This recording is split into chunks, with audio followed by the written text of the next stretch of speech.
Parnex, je suis médecin de santé publique et d'hygiène hospitalière au CHU de Bordeaux. Je suis responsable du centre d'appui à la prévention des infections associées aux soins de Nouvelle-Aquitaine.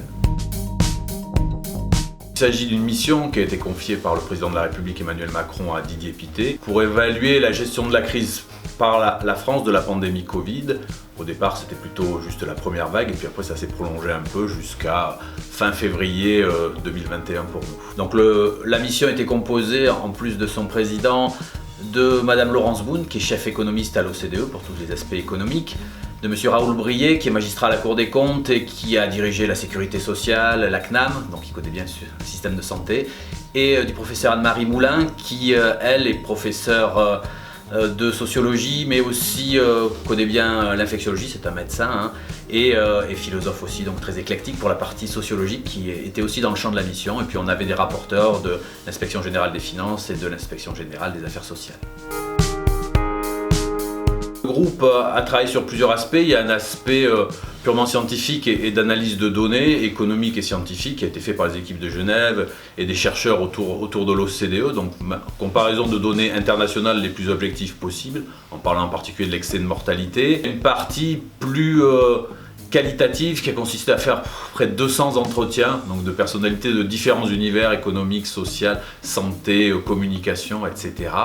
pour un peu voir les gens qui ont géré la crise, interagir avec eux, comprendre, tester parfois aussi notre vision, nos hypothèses.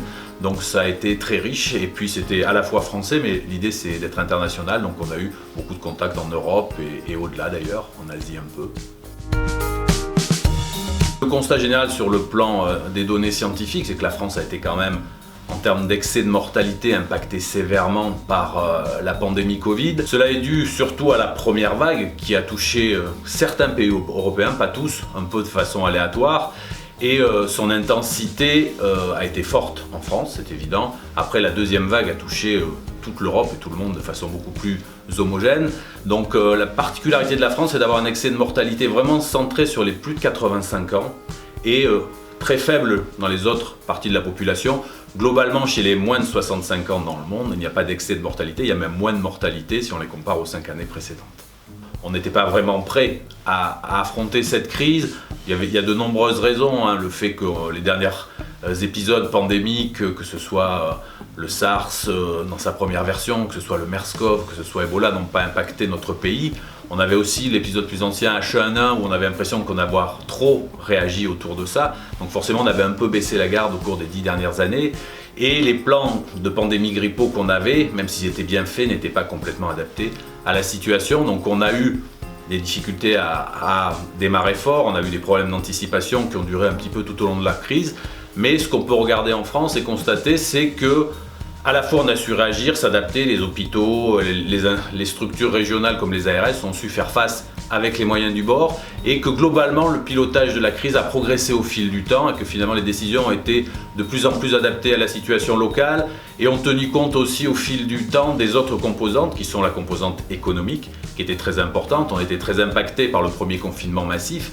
Mais après, on a su adapter et rattraper un peu ce retard économique. La France a su soutenir, par contre, les revenus des ménages, et ça c'était important pendant cette crise. On a su aussi ne pas trop pénaliser la formation des jeunes, puisqu'on est un des pays qui a le moins fermé les écoles au monde, et ça je crois que c'était très important, et on l'avait soutenu dans notre rapport préliminaire en octobre. L'objectif essentiel de la mission, c'est de faire des propositions pour faire en sorte que quand la prochaine pandémie arrivera, on espère le plus tard possible, mais elle reviendra un jour, notre pays soit le plus près possible et que les décideurs soient dans la meilleure situation possible pour décider de comment prendre en charge cette stratégie. Donc ça nécessite de réorganiser la prévention d'une pandémie et les plans. Pour nous, ça passe par le secrétaire général à la défense et à la sécurité nationale qui doit refaire un plan plus polyvalent, pas seulement ciblé sur un épisode de type grippal, c'est tout épisode infectieux. Et c'est autour de lui que l'on propose de réorganiser la gestion de tous les équipements stratégiques, comme on a vu les masques ou d'autres, les vaccins, avec la gestion d'autres équipements qui aident à la sécurité nationale. Donc ça c'est important pour nous. On a beaucoup de propositions de recherche et là une proposition de collaboration avec les sciences humaines spécialisées dans l'organisation des gestions de crise. Je pense que ça peut être très utile. Et autour donc de ce fameux SGDSN, il peut y avoir une politique de formation à la gestion de crise et de maintien de compétences au niveau des différents ministères. Donc ça c'est un point d'organisation important. Il y a plein de choses à renforcer. Par exemple, on a un très bon réseau Sentinelle de médecins libéraux qui signalent des événements pour les suivre. Ce réseau pourrait être plus performant dans la détection d'épisodes type Covid, en lui associant une dimension de biologie, de radiologie, en augmentant sa couverture, en renforçant l'intérêt pour les praticiens à y participer. Donc il y a plein de choses à faire.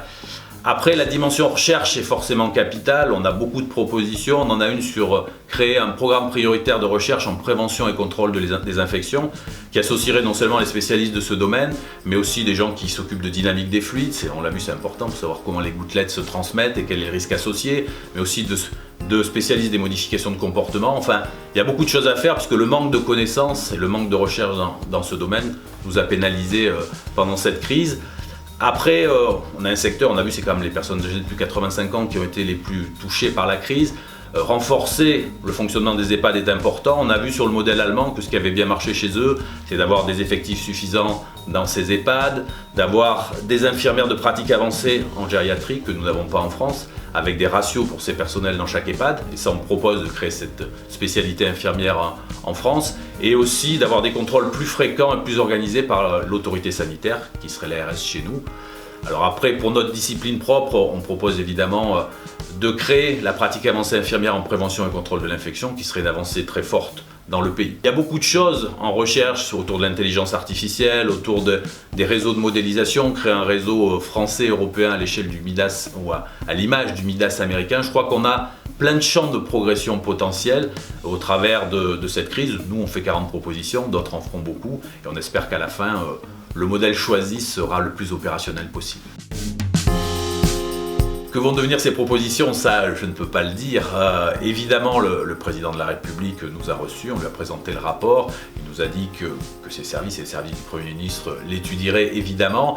Il aura beaucoup d'autres contributions à disposition et donc ce sera à lui, à l'exécutif et aux parlementaires de choisir quelles orientations prioritaires ils voudront mettre en œuvre dans notre pays. Ça a été 10 mois, donc c'est très long. Alors après, on a travaillé en face de l'Élysée, donc à la résidence Marigny, une dépendance de l'Élysée. Donc on a plein de moments amusants entre nous où on se retrouvait là dans ces locaux assez prestigieux, à réfléchir, à faire avancer. Je crois que ça a été des moments sérieux, puisqu'on a quand même beaucoup travaillé, mais dans une très bonne ambiance, en fait, en synergie entre toutes les différentes personnes qui représentaient des cultures et des disciplines différentes. Et ce qui m'a plu le plus, je dirais, c'est que on a avancé ensemble, on n'était pas toujours d'accord, mais on a essayé de jamais faire de compromis mou. On a essayé de se mettre d'accord autour de quelque chose qui avait du sens dans la perspective du futur, et en ça, c'était important. Et peut-être l'autre point qui m'a frappé, le président de la République nous avait promis une indépendance, et on l'a eu complètement, parce que finalement, on a pu accéder à toutes les personnes et tous les documents dont on avait besoin pour faire notre travail, et personne n'a demandé à regarder notre rapport avant qu'on le rende, donc c'est plutôt sympathique sur le plan démocratique.